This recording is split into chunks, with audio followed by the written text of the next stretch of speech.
This is the power and productivity you've been waiting for. This is your power, upgraded. Introducing the new BlackBerry Classic. Kamu mungkin familiar nih sama dua video klip tadi. Siapa sih yang nggak tahu Nokia dan BlackBerry? Kedua ponsel tersebut dulu tuh pernah jadi primadona dan diidamkan sama banyak orang di seluruh dunia, termasuk Indonesia. Nokia pernah dianggap sebagai rajanya ponsel yang nguasain 40% market share global dengan beragam pilihan produk yang tersedia. Dari varian mahal, menengah, sampai yang murah juga ada di Nokia. Terus BlackBerry dengan keyboard QWERTY yang khas, dan layanan BBM juga pernah menyihir banyak konsumen dengan layanan Messenger dan eksklusivitasnya. Pertama, yaitu Nokia. Apa sih yang paling kamu ingat dari Nokia? Buat banyak orang, Nokia punya kenangan yang gak terlupakan. Misalnya jadi smartphone pertama yang dimiliki. Nokia itu juga terkenal punya kondisi fisik hardware yang kokoh banget, sampai jadi bahan humor sampai sekarang. Pada masanya, Nokia sempat jadi raja ponsel dari pertengahan tahun 90-an sampai pertengahan tahun 2000-an. Tapi kejayaan Nokia mulai hilang nih, sejak kehadiran iPhone yang revolusioner dengan teknologi layar sentuh dan juga aplikasi yang terus berkembang.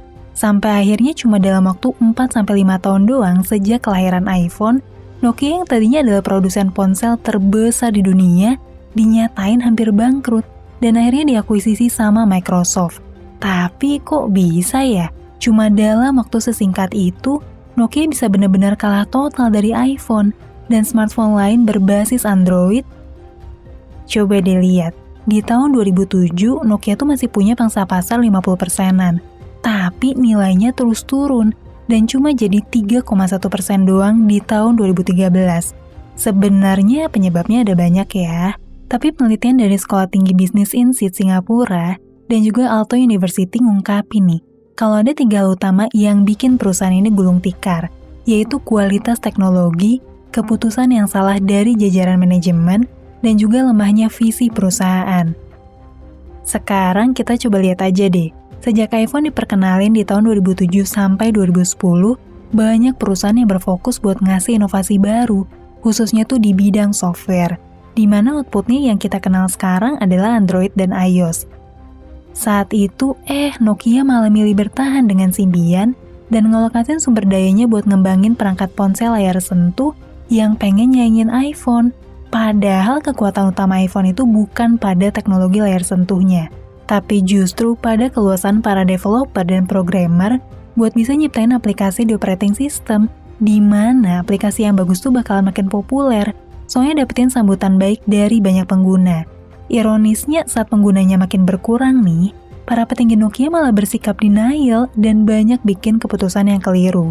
Anssi Van Jocky, yang merupakan Executive Vice President Nokia, bahkan tuh pernah mencemooh manufaktur produsen smartphone lain yang rame-rame nih berbondong-bondong ngadopsi OS Android.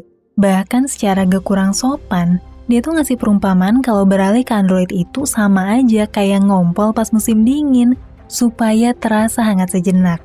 Di statement itu dia seolah-olah nyatain kalau keputusan produsen lain ngadopsi sistem Android adalah keputusan yang didasarin sama kepanikan, dan gak bakalan bagus dalam jangka panjang. Kenyataannya justru sebaliknya. Keputusan produsen lain kayak Samsung buat ngadopsi Android adalah tepat. Justru Nokia yang ngotot dengan Windows Phone dan Lumia malah tersingkir nih dan kehilangan momentum buat bisa bertahan dalam kompetisi telepon seluler. Sampai akhirnya Nokia nyerah dan ngelahirin smartphone dengan OS Android. Beralih dari Nokia, kisah yang serupa juga dialamin sama BlackBerry. Handphone yang digadang-gadang jadi pelopor fitur keyboard QWERTY ini sempat menguasain 30% pasar global buat industri telepon genggam. Di tahun 2008, BlackBerry itu dengan kode saham RIM berhasil ngeraih pangsa pasar senilai 1.120 triliun rupiah. Di tahun itu juga mereka berhasil ngejual lebih dari 23,5 juta unit handphone ke seluruh dunia. Sayangnya kejayaan itu nggak berlangsung lama. Cukup 4 tahun sejak Steve Jobs memperkenalkan iPhone ke seluruh dunia, BlackBerry nggak lagi jadi idaman banyak orang. Di tahun 2012, BlackBerry bahkan cuma nguasain 7,3% pasar handphone di US. Angka ini terus turun nih, karena gawai buatan Kanada tersebut kalah saing sama Android dan iPhone. Di tahun 2021 kemarin, pangsa pasar BlackBerry tinggal 0,01 doang di Inggris, dan secara global angkanya tuh hampir nyentuh 0%. Kalau Nokia jatuh karena problem internal, BlackBerry ini justru asik nih di zona nyaman dan terkesan enggan buat berinovasi.